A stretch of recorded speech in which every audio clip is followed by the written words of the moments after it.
grow my confidence and be more comfortable while I'm out there playing. Things may not be as smooth as they seem for Bronny James at the Los Angeles Lakers. The young guard has opened up about why he can no longer work with his coach, hinting at deeper issues behind the scenes. But the real reason is something no one saw coming, and this changes everything you thought you knew. The setup.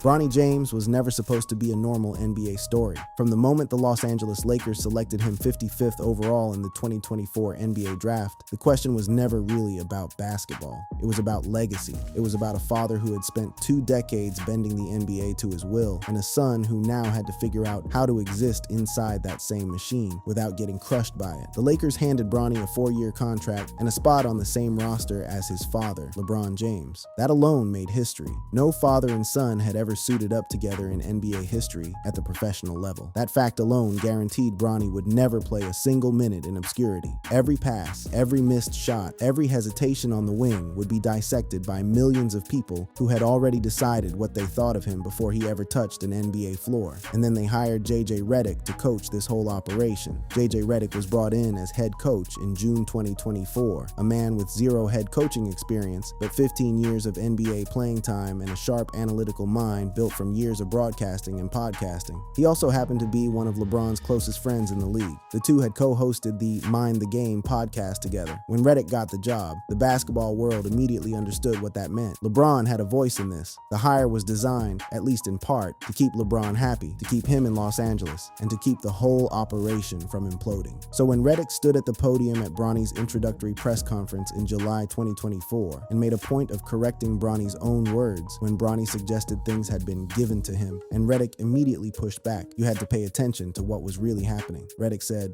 "Rob and I did not give Bronny anything. Bronny has earned this. Bronny talks about his hard work. Bronny has earned this through hard work." That was a coach going out of his way in the very first public moment of this relationship to establish that no favoritism existed. He was drawing a line. He was telling the world, whatever you think is happening here, it is not happening on my watch. But the basketball world is not naive, and neither is anyone who has watched the Lakers operate over the last several years. Redick called Bronny Case Study 1 for the team's player development program, pointing to his athleticism, his point of attack defense, his shooting, and his passing as foundational building blocks. And for us, prioritizing player development, we view Bronny as like Case Study 1, because his base level of feel, athleticism, point of attack defender, shooting, passing, there's a lot to like about his game. That language, Case Study 1, is the language of a coach who believes in a project. It signals investment, it signals patience, and Redick, to his credit, did not hide behind vague encouragement. He was specific about what he liked in Bronny's game and specific about what needed to change. Those words gave Bronny a public foundation, but what happened in practice, in games, and in the moments the cameras caught on the sideline told a different story, a story that was building towards something neither Redick nor Bronny could fully control. The first real test came in October 2024 in Bronny's NBA preseason debut. He went 1 for 12 from the field against the Phoenix Suns, a performance that was cold by any standard. The basketball world jumped. The critics who had been waiting for exactly this kind of moment sharpened their knives, and JJ Redick stood at the microphone and did what he had committed to doing. He balanced the criticism with the praise, pointing to what he saw as growth and comfort, noting Bronny was a totally different player from the year before. That was the Redick formula, and you started to see it emerge as a pattern. Acknowledge the failure, reframe it as development, point to the intangibles, and move forward. It was coach speak executed with the precision of a man who understood the media game better than most coaches in the league. Redick was a broadcaster before he was a head coach. He knew exactly what words would generate what headlines. For Bronny, the 2024-25 rookie season was a grinding, difficult introduction to what it meant to be an NBA player carrying the weight of being LeBron James's son. He averaged 2.3 points, 0.7 rebounds, and 0.8 assists per game in 6.7 minutes per night. Those numbers were not the numbers of a player making his mark. They were the numbers of a player trying to survive. And surviving in the NBA is not the same as thriving. But there were flashes. In March 2025, Bronny had a career-high 17 points against the Milwaukee Bucks, a performance that gave the basketball world a brief, tantalizing look at what could be possible. Redick responded by warning the rest of the league, "This is just the start, tying the projection directly to Bronny's potential as a conditioned, physically prepared athlete with physical tools, burst, and handle. The caveat was embedded right inside the praise. He was only showing you this because conditions were right. Get him in elite shape and the ceiling rises. Leave him in his current state and the floor collapses. That April 2025 moment near the end of the rookie season is also when Redick delivered what he would later describe as his most pointed message to Bronny all year. After a poor performance in the regular season finale against the Portland Trail Blazers, where Bronny shot 2 for 10, Redick pulled him aside and said, "My belief in you as a player can't be higher than your belief in you." That sentence is deceptively sharp. On the surface, it sounds supportive. Underneath, it is telling a young player that the problem is not coaching, not opportunity, not the system. The problem is you. The problem is belief. The problem is that you are getting in your own way. Redick gave Bronny an A+ as a professional in his rookie season, not for his basketball performance, but for how he handled the attention, good and bad, and for the fact that he refused to let the noise consume him. That is a meaningful distinction.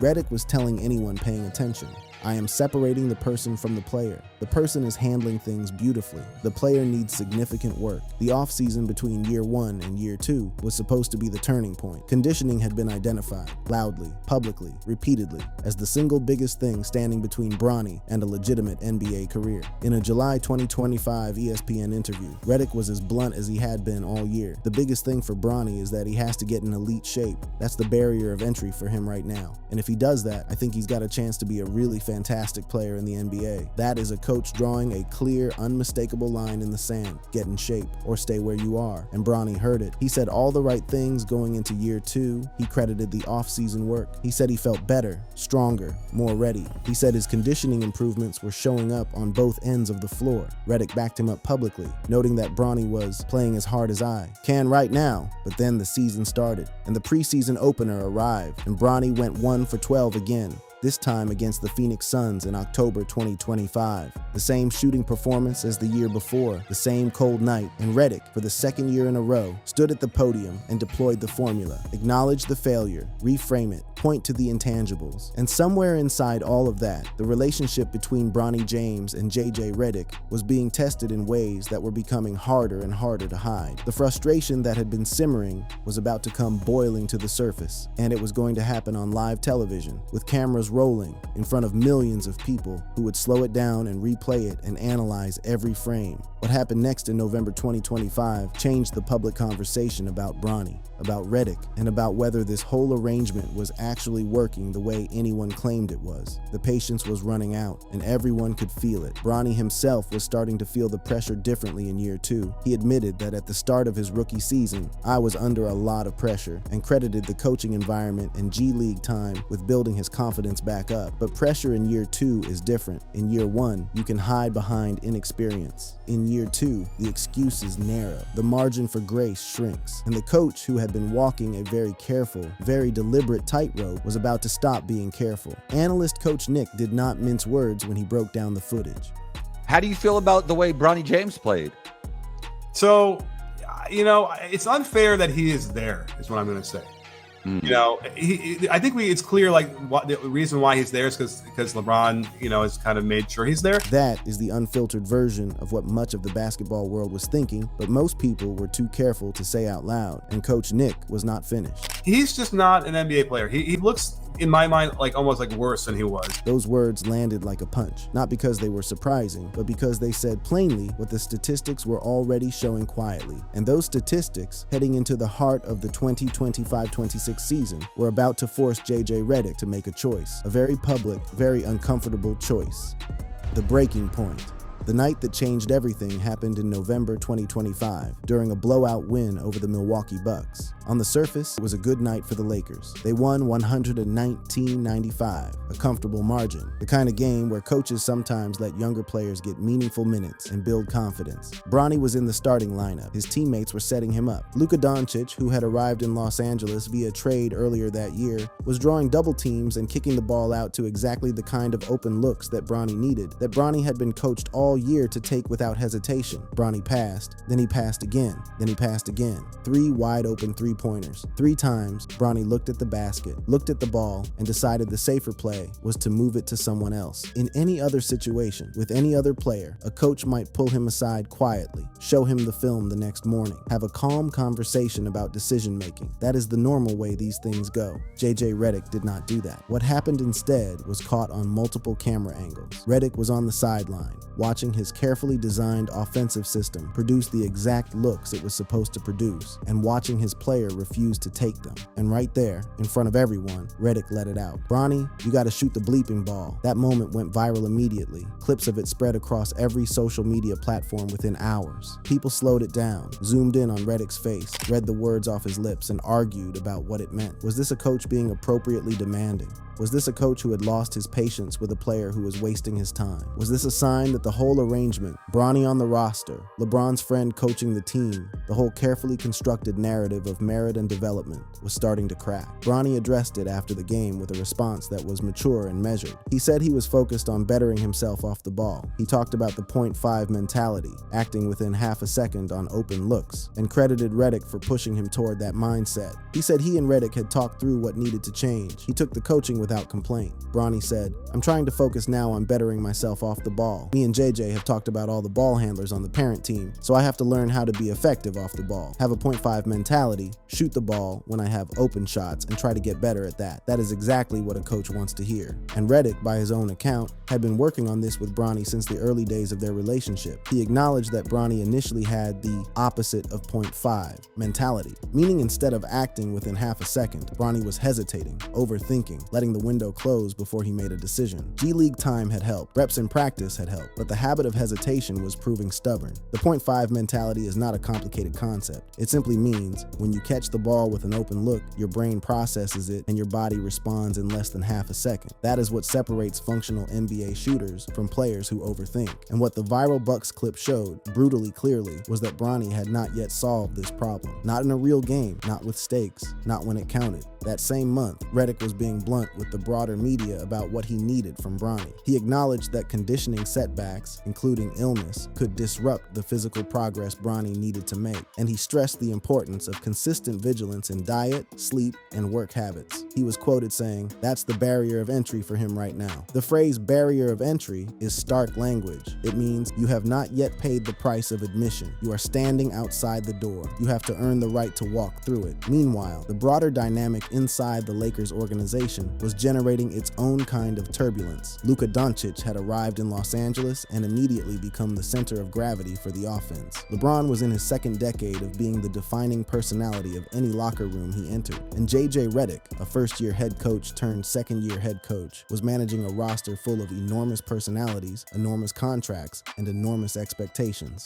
Into this mix, Bronny's limited contributions were increasingly difficult to defend on basketball grounds alone. His numbers through the 2025-26 season told a difficult story. 2.1 points per game, 0.5 rebounds, 1.2 assists, and just 7.2 minutes per night across 31 appearances. His field goal percentage had risen from his rookie year, from 31.3% to 39.7%, but the volume was so low that the improvement was nearly meaningless in terms of real impact. His PER sat around 9.6, well below the league average of 15. His overall plus-minus was 20, meaning the team was being outscored when he played. These are not the numbers of a developmental success story. These are the numbers of a player who has not found his footing. Redick had not stopped coaching him hard. After a tough game against the 76ers in January 2025, where Bronny went 0 for 5 with multiple turnovers, Redick said plainly he didn't play well. He also acknowledged that he may have put him in a tough spot by thrusting Bronny into that game amid injuries, before pivoting back to expressing confidence in his energy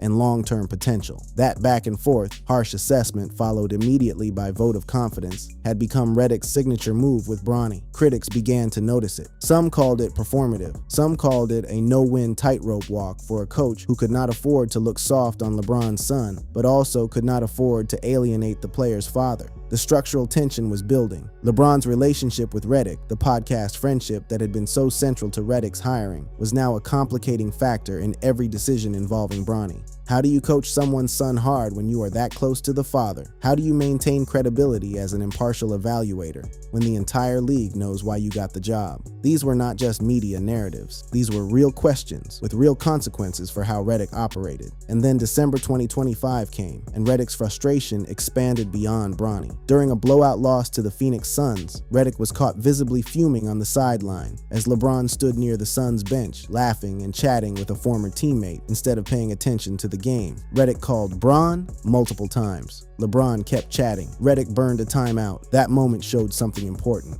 Redick's accountability had no ceiling. He was not protecting anyone from it. Not LeBron, not Bronny, not Luka. He had ripped into the entire team after that game saying, "We don't care enough right now." That is a coach who has decided the time for careful framing is over. Then in March 2026, the Luka Doncic sideline incident erupted. During a 129-101 blowout win over the Golden State Warriors, Redick subbed Doncic out late in the game. Doncic walked past Redick without accepting a fist bump, brushing off the coach's attempt to engage. Redick followed him to the bench. They exchanged words. Doncic stood up as if to continue the argument. Teammate Jared Vanderbilt stepped in to de-escalate. Lip readers and reporters interpreted Redick as saying things including, "What's your problem? You pushed my hand away. What are you upset about?" Followed by an instruction to sit down. Doncic responded defensively before Vanderbilt created space. Redick called it very normal afterward, saying they laughed about the moment and that their relationship dated back nearly a decade. ESPN's Dave McMenamin confirmed the narrative. Much ado about nothing, with both men described as fiercely competitive. A source close to Doncic emphasized their strong bond, and later Doncic even gifted Redick a jacket. By February 2026, Redick had declared Bronny a key piece of the Los Angeles Lakers' future and completely off limits in trade talks. That sounds like a vote of confidence. But in the context of everything else happening, the shrinking minutes, the G League shuttles, the roster additions squeezing Bronny out, it also reads like a coach, managing a situation that was becoming increasingly uncomfortable. You do not announce that a player is untouchable in trade talks unless people are asking whether he should be touched. The clock on this arrangement was ticking, and Bronny, for all his maturity and positive framing, had to be feeling the weight of it in a way that no press conference answer could fully hide. The fallout. By the time the 2025-26 season moved into its final stretch, the story of Bronny James and JJ Redick had become something more complicated than a simple coach-player relationship. It had become a test case for every difficult question the NBA generates when talent, legacy, money, and loyalty all collide in the same place at the same time. And the answers coming out of Los Angeles were not encouraging. Bronny's minutes had dwindled further as the season progressed. He was being passed over for playing time even as the Lakers dealt with injuries and roster fluctuations that would normally create opportunities for players in his position. The arrival of players like Marcus Smart had squeezed the backcourt rotation tighter, and Bronny had not done enough on the court to demand minutes from a coach who valued production over sentiment. The G League had become a second home. Bronny's numbers in the South Bay Lakers were noticeably better, somewhere in the range of 9.5 to 15 points per game in limited stints, but the failure to translate those performances to the NBA level was becoming a recurring and troubling pattern. It is one thing to produce in the G League. It is another thing entirely to take what you do down there and make it work against NBA defenders at NBA. Speed with NBA stakes. That translation had not happened, and the window for it to happen was not getting any wider.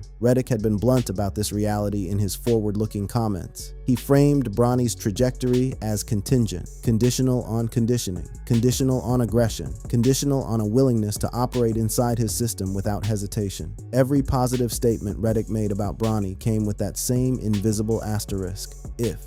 If he gets in elite shape, if he develops the .5 mentality, if he can be a disruptive defender at the NBA level. The ifs had been piling up for 2 years. Bronny, for his part, was saying the right things. In February 2026, he spoke about feeling way more comfortable and expressed confidence in himself and his teammates. "I feel different. I feel way more comfortable. My team, my teammates believe in me. My coaches believe in me." He talked about the Lakers' mindset as a group, their belief that they could be contenders and make a deep playoff run. He positioned himself as part part of that collective belief. But belief and production are two different things, and the production, measured by every available statistical tool, was not supporting the belief. His PR of 9.6 placed him well below the league average. His crafted PM of 2.6 indicated a net negative impact on the floor. His overall plus-minus of 20 across the season was the number that hurt most. It meant the Lakers were getting outscored when Bronny played, not just slightly, but consistently, by a margin that serious coaches do not ignore. In a team pushing for a playoff run, for a championship-level outcome, those numbers are not compatible with meaningful rotation minutes. The Spurs game included a specific moment Redick called out publicly.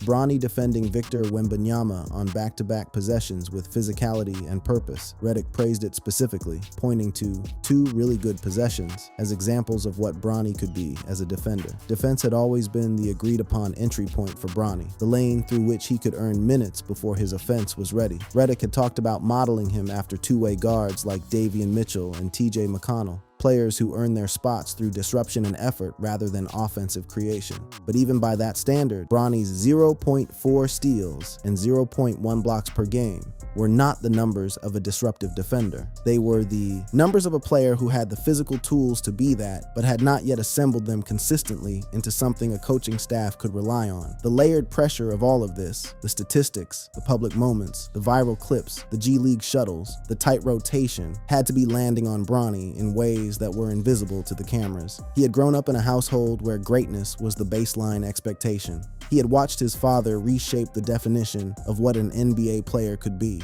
and now he was averaging 7 minutes a night and fighting for playing time against players his father's team had acquired to win a championship. The emotional complexity of that situation is not nothing. He had spoken about the father-son dynamic with real feeling in May 2025. It's a blessing, being able to learn from him, not only as a player, but as a dad. It's a different type of relationship. I try to take full advantage of it because it's something that a lot of people can't have. He said this knowing full well that the same relationship that made the opportunity possible was also the source of every nepotism conversation, every "he doesn't belong here" take, every piece of content made about whether his presence on the roster was legitimate. He also admitted, "At the start of the year, I'll just say I was under a lot of pressure. Huge difference in my confidence now." That admission was significant because it acknowledged something real. The first year had not been comfortable, not internally, not emotionally. The growth he was describing was not just athletic, it was psychological.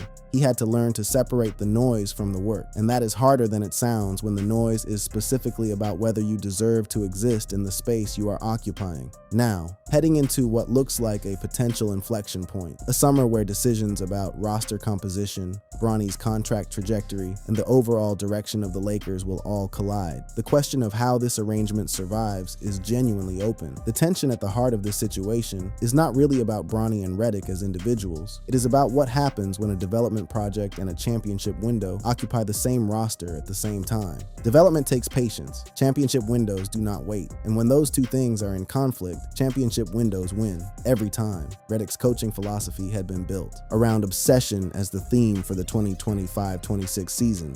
Daily commitment to the habits and standards that build championship-level play. That word is instructive. Obsession does not coexist well with patience for players who cannot crack the rotation. Obsession is about the ruthless pursuit of a result, and Bronny's statistical profile did not fit the result Redick was obsessing over. His relationship with Luka Doncic, the heated sideline exchange, the subsequent smoothing over, the gift of a jacket, showed Redick's capacity for high-intensity relationships with the players who mattered most to winning. Those relationships can absorb friction because the friction comes from shared investment in the same outcome. The relationship with Bronny operated on a different logic, one defined by development, by patience, by the careful management of an arrangement that was about much more than basketball. The difference between those two kinds of relationships in the end is what this entire story is about. Redick and Doncic could fight on the sideline and laugh about it the next day because they were fighting over the same thing: winning. Redick could call out LeBron for chatting with opponents because LeBron was a central piece of what winning required. But Bronny occupied a different category: the player you are developing, the player you are protecting publicly, the player whose presence on the roster was always going to generate more questions than his performance could answer. By March 2026, with the Lakers in the final stretch of the regular season and pushing toward the playoffs, offense. Bronny's role had been reduced to the margins of meaningful play. He was there, he was working, he was saying the right things, but the arrangement that had been built around him, the coaching relationship, the development program, the careful public framing, was showing the strain of 2 years of underwhelming production in an environment that did not have room for patience. The viral moments, the Bucks outburst, the .5 confrontations, the public callouts after poor performances had each been explained away individually. Redick called them tough love. Bronny called them motivation. The basketball world mostly moved on after each one, but collectively, those moments told a story that was harder to explain away. A coach who had committed publicly to a player's development, running out of ways to justify the commitment against the evidence of the games. Bronny had shown in flashes: the career-high 17 against the Bucks in year 1, the Spurs game in year 2, the occasional defensive stand that made Redick nod from the sideline, that the physical talent was real,